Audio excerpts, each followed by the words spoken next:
Hi, my name is Savannah. This is my speech on ADHD and yoga. Imagine your mind as a toddler. It talks constantly, the whys, the why nots, what does this do's, and on in constant talking. It also can't stay still and pay attention for longer than a few minutes, especially when it isn't really particularly interesting to them, that subject. It frustrates you more than anything, and you aren't really sure how to handle it. Well, that's how it feels to have ADHD. It's been found by several meta-analyses of research studies across the world that around 7.2% of the world's children have ADHD, with about 4.4% of US adults sharing the same diagnosis. I was diagnosed with ADHD last year at the age of 22. I knew I had it my whole life, however, as I always had difficulties getting my brain to do what I needed it to do. No matter how hard I just tried to sit still, just sit still and focus. Many with ADHD are wary of relying on medication to function in their world, but there are other treatments that can be effective with treating some symptoms of ADHD. I would like to talk today about one such option available to everybody, free of charge: yoga. Now, some ADHD symptoms have been shown to be positively affected by the meditative element of yoga.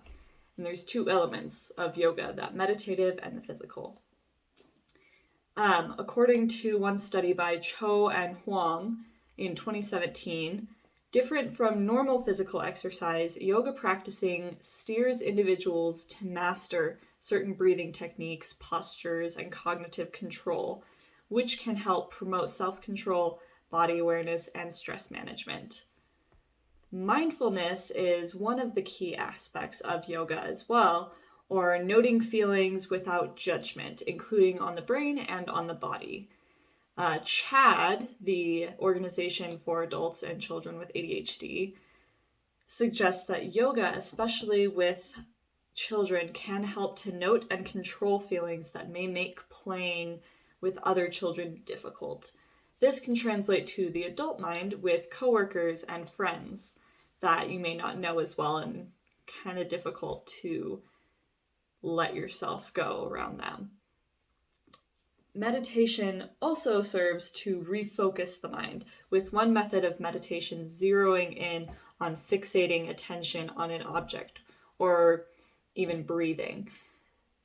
Refocus lasts past the yoga session and allows those with ADHD brains to avoid distractions and be productive far past just doing the activity. I've tried this out for myself, in fact, as I often do 10 to 20 minute yoga sessions before school, sometimes even another one before homework later in the evening. And I've noticed a significant difference in my ability to get things done when I do my yoga practice versus when I forget to do so, which I do often forget to do so.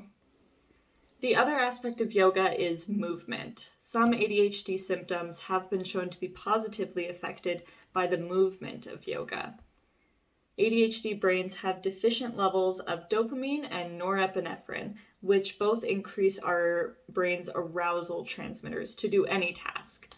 Exercise has been shown to raise levels of dopamine, serotonin, and other healthy brain chemicals naturally, allowing ADHD brains to gain some benefits without taking stimulant medication. Immediate effects of exercise have been shown most drastically, with a quick 20-minute jog becoming the difference between a child's increased cognitive functions and their base level. Physical exercise has also been shown to reduce impulsivity and hyperactivity levels in those with ADHD. I've noticed this myself, just anecdotally, and it has also been proven in different studies. According to an article in the Atlantic Health section, researchers have found that even low levels of physical activity improve brain function and cognition among children, which can likely go on to benefit them as adults. Anecdotally, I know that myself and other friends with ADHD notice a difference in our entire day and subsequent days after running a mile or doing a casual workout. Small differences do help, and medication isn't the thing that's making the difference. This physical activity allows ADHD brains to get out the energy that they're holding in and allow the energy to be refocused into increased cognitive functions.